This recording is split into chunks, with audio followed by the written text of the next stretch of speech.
Buenas tardes, Iglesia Cristiana Filadelfia San José y amigos que nos siguen a través de las redes sociales. En la tarde de hoy quiero compartirles la reflexión cuando nada parece tener sentido, de la cual ya habíamos visto una parte de la anterior oportunidad y hoy vamos a ver los otros tres principios. ¿Y qué hace usted cuando no hace nada malo y cuando aplica los principios correctos y nada parece tener sentido? Cuando está siendo golpeado por todos lados y qué hace cuando la vida no tiene sentido. Veamos que el ejemplo de Job, un hombre justo, recto ante los ojos de Dios, perdió todas las posesiones que tenía. Todos sus hijos murieron trágicamente y él se enfermó gravemente. Y hay casos donde algunos se suicidan, como el caso de un médico especialista en la clínica Country en Bogotá o un estudiante universitario en la Universidad Javeriana. Y ocurren situaciones donde veíamos que las personas están en su límite. Leíamos en Génesis 39, 20 al 21, donde esta cita nos daba respuestas a lo que mencionamos. Entonces lo agarró y lo puso en la prisión, donde metían a los prisioneros del rey, y José quedó encarcelado. Pero el Señor estaba con José.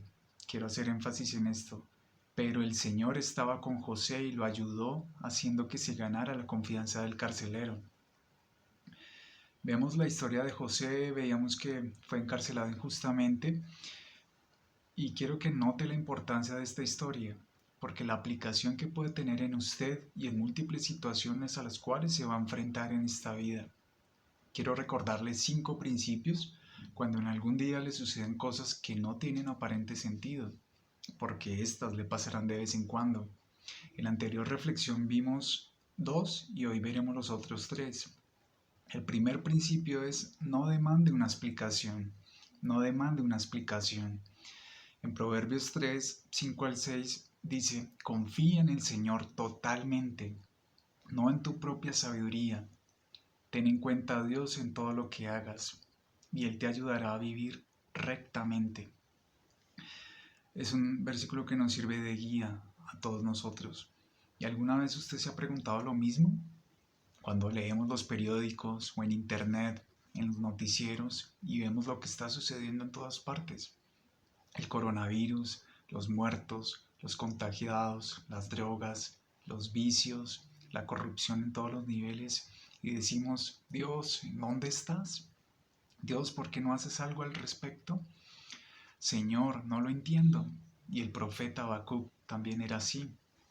Hay muchos otros personajes en el que Job, Habacuc, Juan el Bautista, Pablo, usted y yo, y todos nosotros vamos a enfrentar circunstancias en nuestras vidas cuando lo que nos suceda nada parezca tener sentido. Y si usted piensa que las cosas siempre deben tener sentido, amigo, estará en graves problemas espirituales y emocionales. Y el segundo principio es no deje de ser fiel, no deje de ser fiel. En el versículo 21 y en el 23 leemos, pero el Señor estaba con José.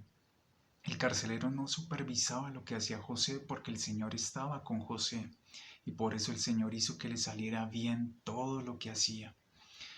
Cuando ocurren situaciones difíciles como que se muere el cónyuge, cuando el cáncer invade los cuerpos o cuando sucede algo que no tiene ningún sentido, entonces ¿sabe lo que hacen algunos?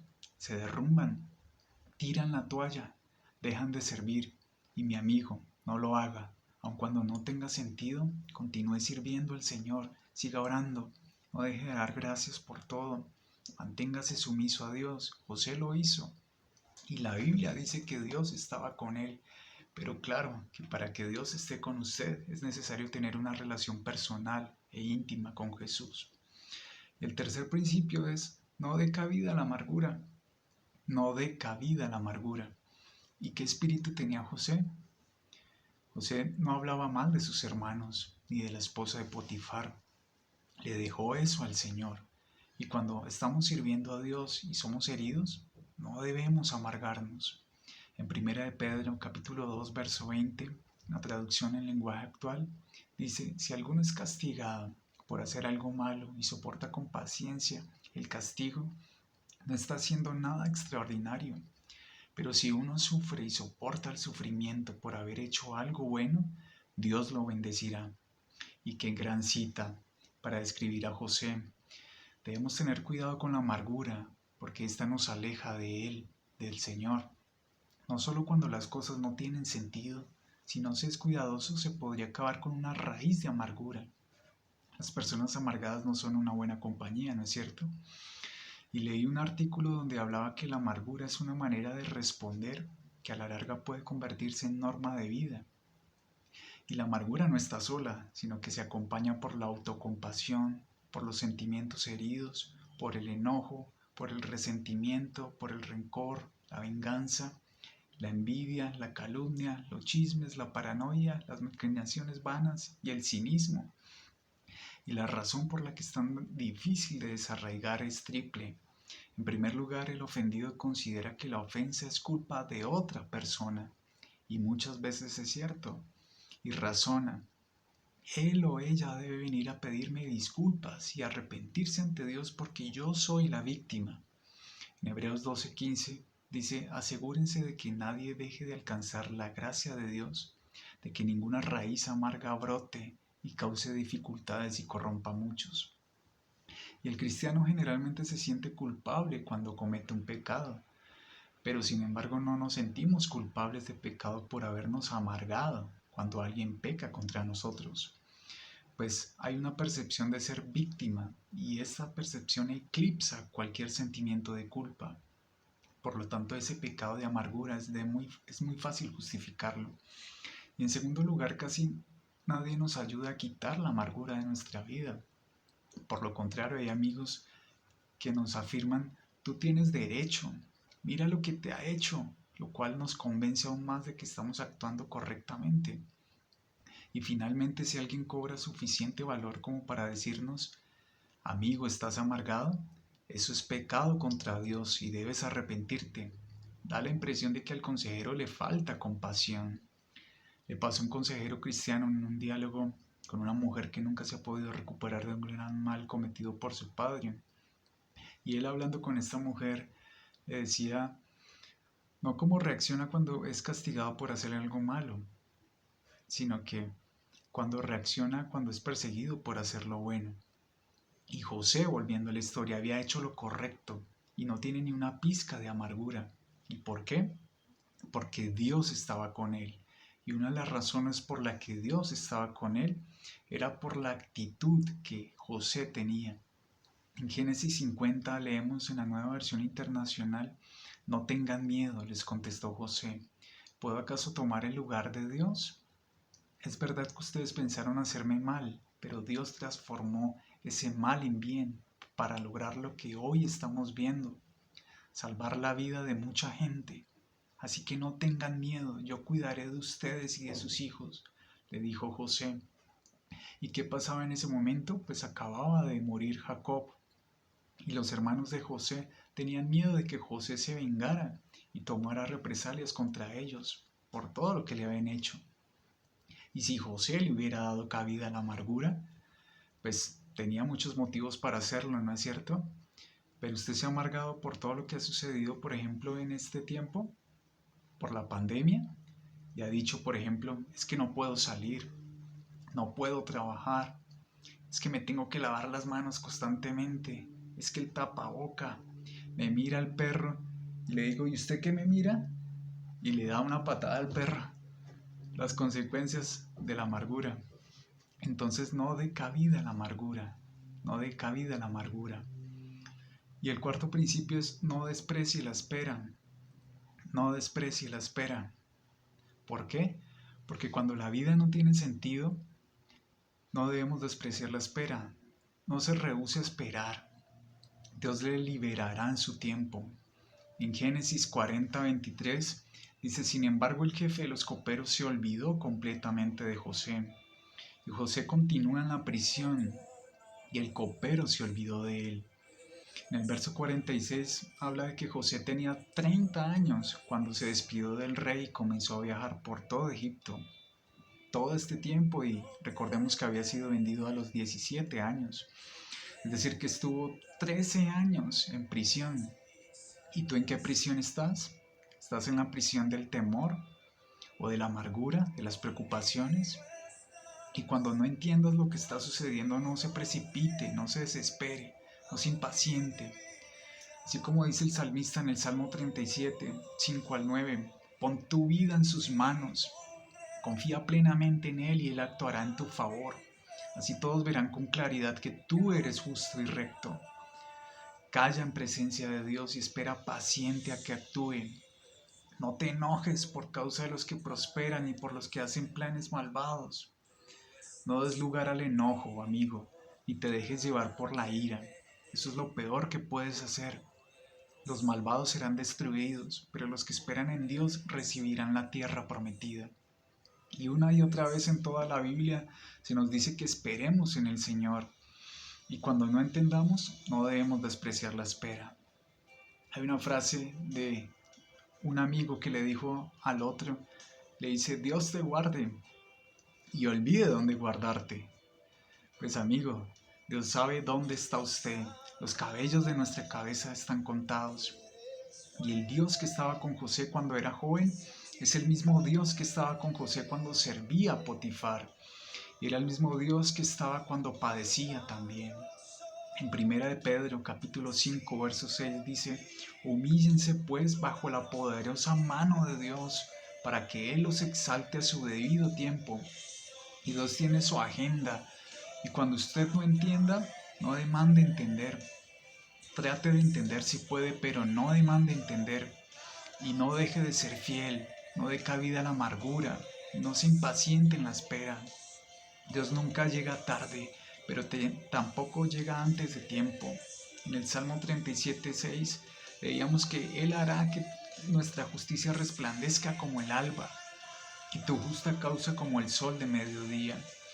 Entonces, no podemos apresurar la salida del sol, así como tampoco detenerlo. Así es Dios, amigo. En la espera, Dios construye el carácter en tu vida y se lo demostramos si nos rendimos o perseveramos en la fe. Y así como el de José, que esperó 13 años para ser gobernador de Egipto, Abraham también esperó 25 años para ver nacer la promesa de su hijo. Moisés esperó 40 años para ver la tierra prometida. Y nuestro Señor Jesucristo esperó 30 años para comenzar su ministerio. Así que vale la pena esperar en el Señor, amigo. Humillémonos bajo la poderosa mano de Dios y Él en el tiempo adecuado nos exaltará. Cuando no entendamos, no nos acaloremos, no tratemos de apresurar a Dios.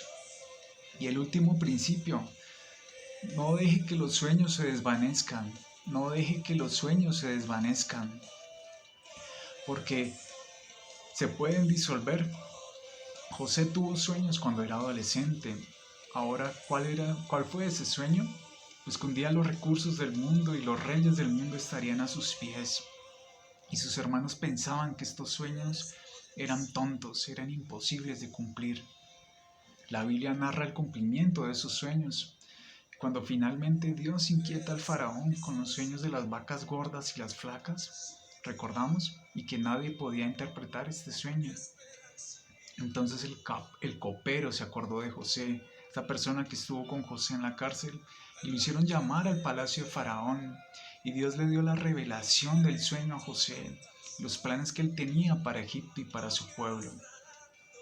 En Génesis 41, versos 38 al 44 leemos, entonces el Faraón les preguntó a sus servidores, ¿podríamos encontrar una persona así, en quien repose el Espíritu de Dios?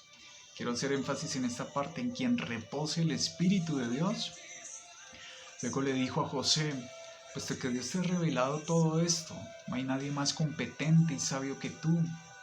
Quedarás a cargo de mi palacio y todo mi pueblo cumplirá tus órdenes. Y solo yo tendré más autoridad que tú porque soy el rey. Luego vemos cuando José fue colocado como gobernador de Egipto y en el verso 41 dice, así que el faraón le informó a José, mira, yo te pongo a cargo de todo el territorio de Egipto. De inmediato el faraón se quitó el anillo oficial y se lo puso a José. El anillo es un símbolo de autoridad. E hizo que lo vistieran con ropas de lino fino y que le pusieran un collar de oro en el cuello. y después lo invitó a subirse al carro reservado para el segundo en autoridad y ordenó que gritaran: «¡Inclínense!». Fue así como el faraón puso a José al frente de todo el territorio de Egipto. Entonces el faraón le dijo: «Yo soy el faraón, pero nadie en todo Egipto podrá hacer nada sin tu permiso». Y bueno, alguna vez escuché un sabio que dijo: «No dude en la oscuridad. Lo que Dios le ha mostrado en la luz, la oscuridad vendrá, pero como Dios no le falló a José, Dios no le fallará al que es fiel». ¿Escuchó? Dios no le falló a José, Dios no le fallará a usted tampoco.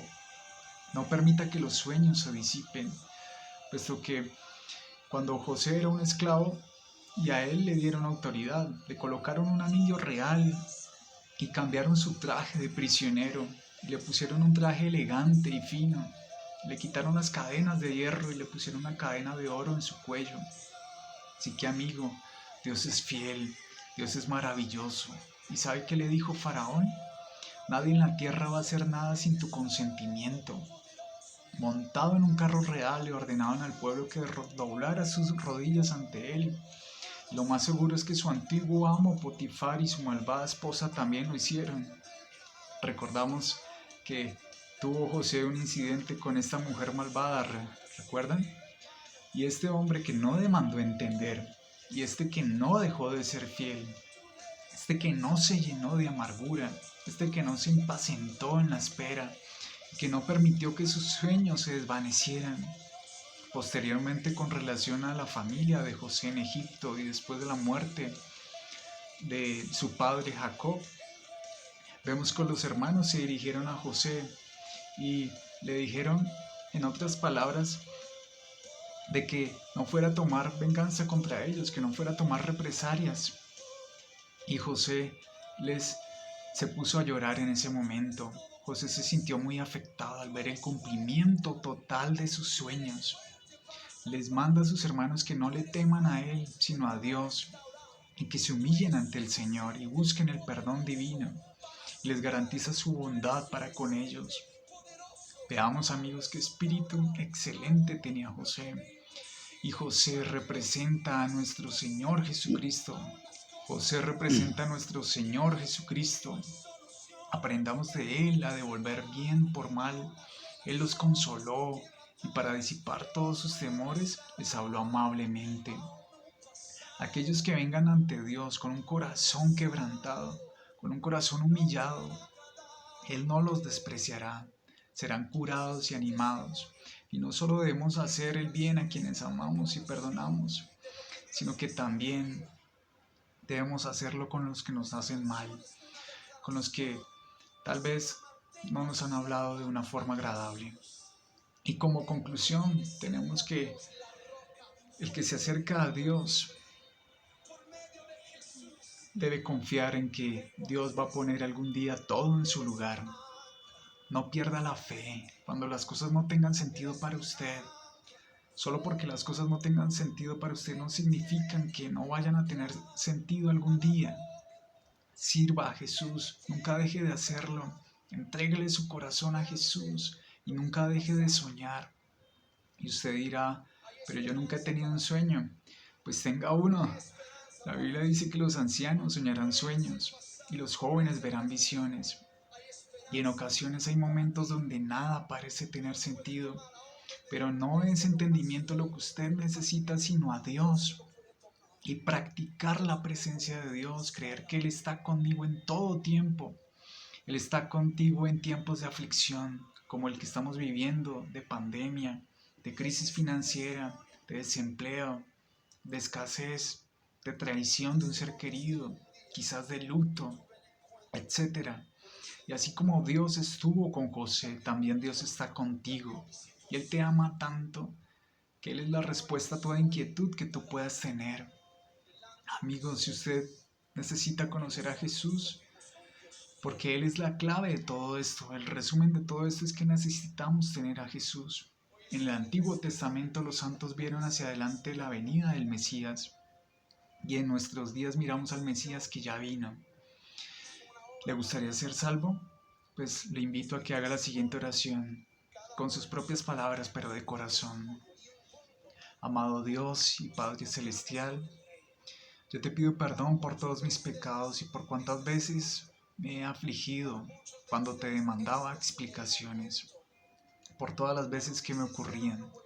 Perdóname por serte infiel, perdóname por darle cabida a la amargura y por ser muchas veces impaciente y por dejar de soñar. Sé tú mi Señor y mi Salvador.